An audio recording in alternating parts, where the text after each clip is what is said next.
Hello friends, in this video we will discuss about the alternative payee. This field is available in the vendor master data as well as in the customer master data. This alternative payee field we can use for both of the account type, vendor as well as customer. But in this example we'll see how we can use this field for the vendor. Alternative payee field, alternative payee account. It's an account of a vendor with whom the payment transactions are to be carried out. We'll be doing the payment to this vendor only. This option we can use if we are not making the direct payment to the vendor from whom we have made the purchases.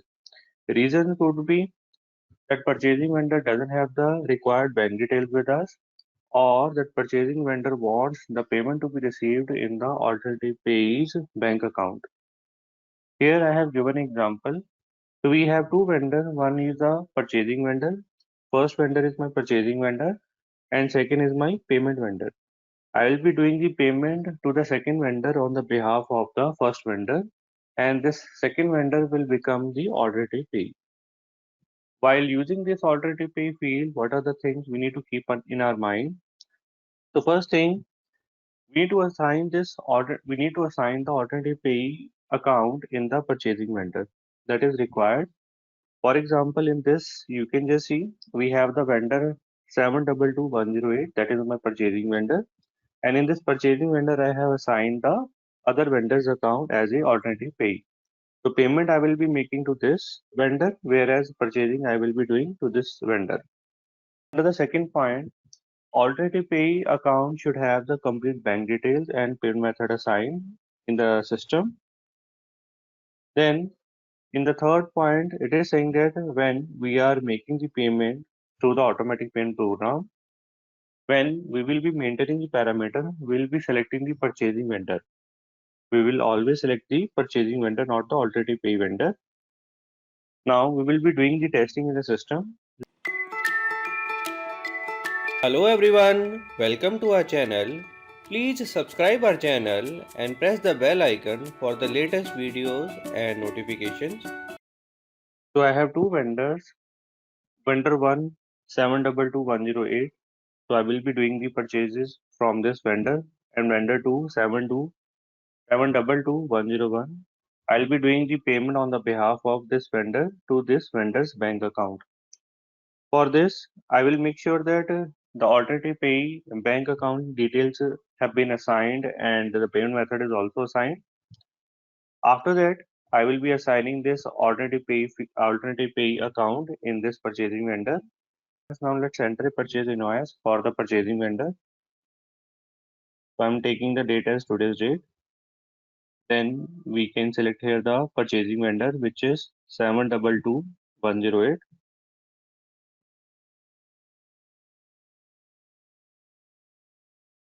Amount is, let's take any amount, 10,000. Purchasing vendor. We have the purchase invoice, then posting fee, 40 for the raw material consumption. So this is the invoice I'm going to save. It is going to create a open item in the purchasing vendor account. We can see this open item with transaction code FBL1N. My purchasing vendor is having this open item of 10,000. Now when I will be using the automatic payment program, and this payment we will be processing to the already pay account. For this, we need to go to the F110. We'll have here the run date as today's date, ID test 1, and we can go to the parameter. We can select here our company code, payment method, next payment date, and we can select here the purchasing vendor. If we want to have the log, we can select the log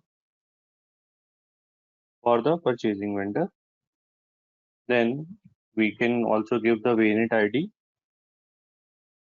In the variant ID, I have already maintained this information, the bank details. Now we can go for the processing. We will save it. Parameters have been entered. Now we'll go for the proposal. Schedule the payment proposal. And now we can see the proposal.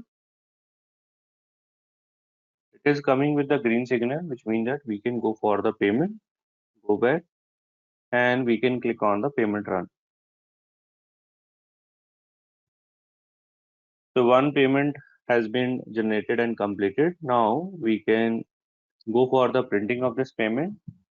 We can click on the printout button, and here we can press, and here we can schedule. We can click on the schedule button. Then we can go for the output control and we can generate it. So here one check has been printed. We can see the check. So you can just see this check has been made in the favor of Modrena Incorporated, whereas we have made the purchases from the vendor Modrena Labs.